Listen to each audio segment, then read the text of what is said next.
안녕하세요. 김동섭입니다. 긴 연휴가 끝났습니다. 연휴 잘 보내셨는지 모르겠습니다. 연휴 기간 동안 미국 시장은 나스닥이 한번 크게 흔들렸던 거 빼놓고는 큰 문제 없었던 시간들이었다. 이렇게 말씀드리고 싶은데요. 사실 연휴 기간 동안 아침 시장을 좀 하려고 했는데요. 뉴스가 별로 없었습니다. 연휴라 그런지 기사가 별로 나오지 않아서 미국 시장만 가지고 얘기하기는 좀 그렇고 그래서 안 했습니다. 연휴 기간 동안 내용들을 정리해보면 일단 두 가지 이슈가 있었습니다. 하나는 딥시크라는 게 있었고요. 그 다음에 연준의 회의가 있었죠. 통화정책 회의가 있었습니다. 이 두 가지가 있었습니다. 이 두 가지가 굉장히 컸던 것 같은데요. 일단 가장 컸던 것은 딥시크입니다. 이 딥시크는 중국의 기업인데요. 그 AI 칩을 만드는데 들어간 돈이 1억 달러 이상 든다. 뭐 그런 얘기가 있었거든요. 근데 이 딥시크에서 560만 달러로 AI 칩을 개발을 했습니다. 그 뉴스에 엔비디아는 폭락을 하죠. 16% 이상 빠져버립니다.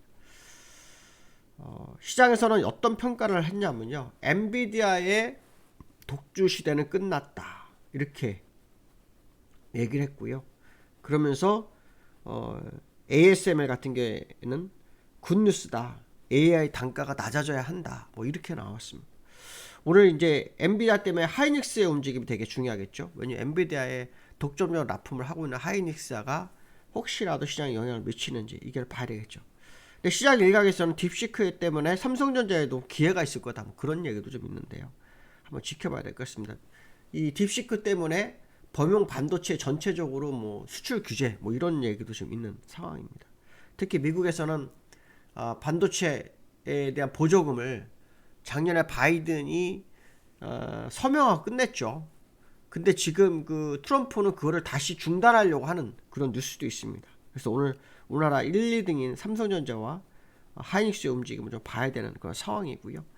엔비디아가 16% 빠지니까 저가 매수다 해서 서학개미들이 저가 매수를 좀 시동을 건 그런 모습도 있는 상황입니다. 근데 사실 딥시크에 대한 능력 이건 좀 더 봐야 되죠. 더 봐야 됩니다. 어차피 AI는 시작한 지가 1년밖에 되지 않았죠. 1년하고 1개월이 지났습니다. 그 과정 속에서 엔비디아가 1년 동안 완전 호황을 누렸죠. 근데 딥시크가 따라오긴 했는데 그 엔비디아만큼 그 능력이 되는지를 한번 지켜봐야 되겠죠. 왜냐하면 엔비디아도 블랙웰에서 발열 문제라든가 이런 게 생겼기 때문에 그 부분도 확인을 좀 해봐야 될 거다. 이렇게 보시면 될 것 같고요. 두 번째로 아까 말씀하신 것처럼 FOMC 회의가 있었죠. FOMC 회의에서 연준이 금리를 만장일치 동결을 합니다. 트럼프가 금리나 압박을 시도했죠. 근데 금리를 안 합니다. 트럼프는 그 이후 파월을 맹비난했고요. 연준은 인플레이션 대응에 실패했다. 그런 얘기를 합니다. 나는 인플레이션을 충분히 대응할 수 있다. 이렇게 얘기를 하면서 연준은 실패했다. 이렇게 얘기합니다. 트럼프의 금리나 요구에 대해서 성명서 발표 때 기자의 질문이 있었습니다. 제롬 파월이 논평 자체가 부적절하다 이러면서요. 연준은 우리 일을 계속 할 것이며 이에 대해서 대중은 확신을 가져야 한다. 뭐 이렇게 표현을 합니다. 그러니까 결국은 각을 세웠습니다.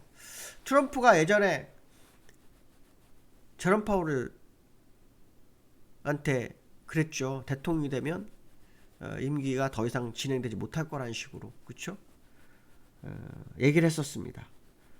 그것 때문에 파월이 뭐 마음이 많이 상했는지 상당히 다른 행보를 좀 보이고 있습니다. 지난번에도 그러더니 이번에 똑같은 그런 흐름을 좀 보이고 있습니다.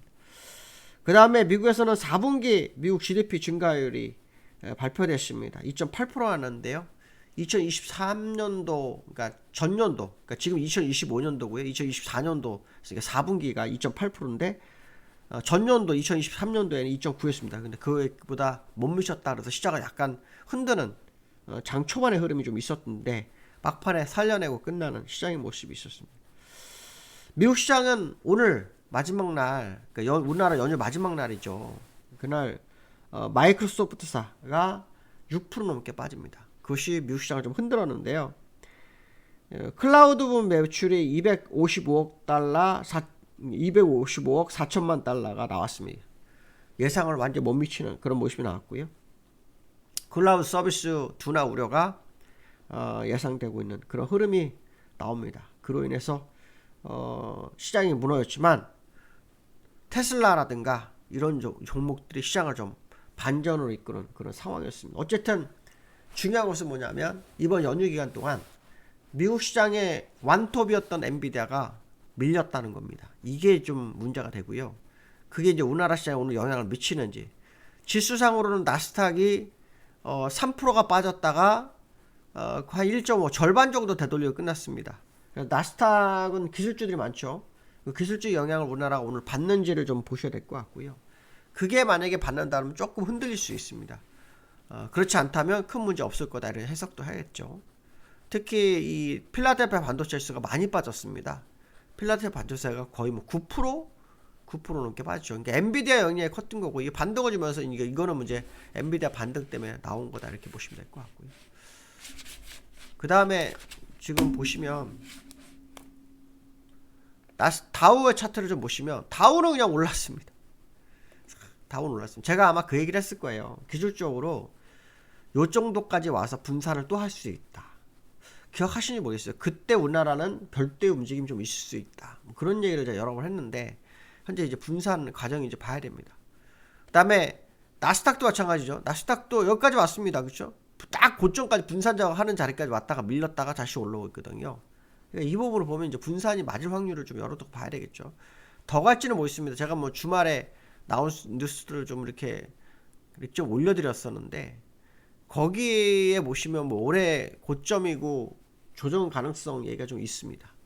근데 그게 한 번에 안 나옵니다. 분산 그 가능성이 봐야 되죠. 그래서 엔비디아 보시면 이날 쭉 빠져 16% 빠졌다가 그 다음날 땡겼죠. 8% 땡겼는데 다시 그 다음날 또 4% 빠집니다. 그리고 오늘 새벽에 끝난 엔비디아가 마이너스 4%까지 가서 빠졌습니다. 그래서 여기서 이제 방향성을 모색하는 그런 모습이 나와야 될 것 같고요. 그나마 테슬라가 올라와서 시장을 방어를 했죠. 테슬라가 올라왔습니다. 그렇지만 바닥권에서의 싸움입니다. 그래서 테슬라는 기술적으로 올라갈 확률이 높아졌고요. 엔비디아는 하방경 지수 확보하는 그런 상황이 아닌가 그런 해석도 한번 해볼 수 있을 것 같습니다. 두 번째로는요. 오늘 삼성전자 4분기 확정 실적 나옵니다. 그렇죠? 반도체 영역 3조 안팎일 거다. 뭐 이런 뉴스가 나오고 있는데요. KB증권에서 이런 얘기를 합니다. 이제 삼성전자는 악재에는 둔감하고 호재에는 민감할 거다. 라는 얘기를 합니다. 뚜껑을 열어봐야 되겠죠. 하지만 그런 생각을 해본다고 그랬죠. 삼성전자는 기술적으로 하락이 좀 쉽지 않은 위치에 있다는 표현을 제가 썼을 겁니다. 이게 이격이 좀 없어요. 일봉으로 이격이 많은데 주봉으로는 이격이 없어요. 주봉으로 이격이 매우 제한됩니다. 그렇게 되면 이제 갈 수 있는데 문제는 뭐냐면 엔비디아 하락 때문에 삼성. 근데 사실 엔비디아 하락해도 엔비디아는 삼성전자 나쁨이 별로 없어요. 그죠?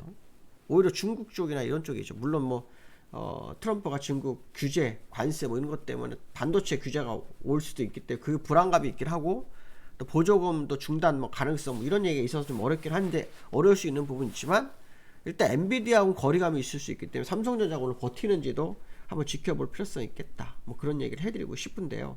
어쨌든 제가 말씀드린 삼성전자 추가 하락이 매우 쉽지 않은 공간에 있고 오히려 하이닉스가 좀 어려울 수 있습니다.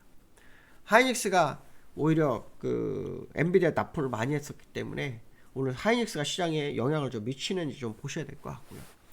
그 다음에 코스피가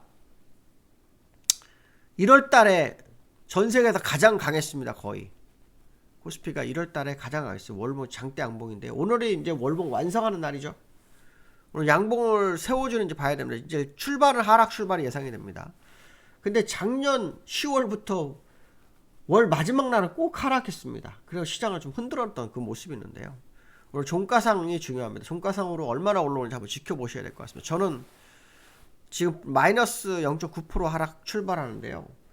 낙폭을 줄일 거라고 좀 판단하고 있습니다. 한번 지켜볼 필요성이 있을 것 같고요. 특히 지금 60일선과 여기 보시면 이평선이 다 정별로 바뀌고 있는 거 보이시죠?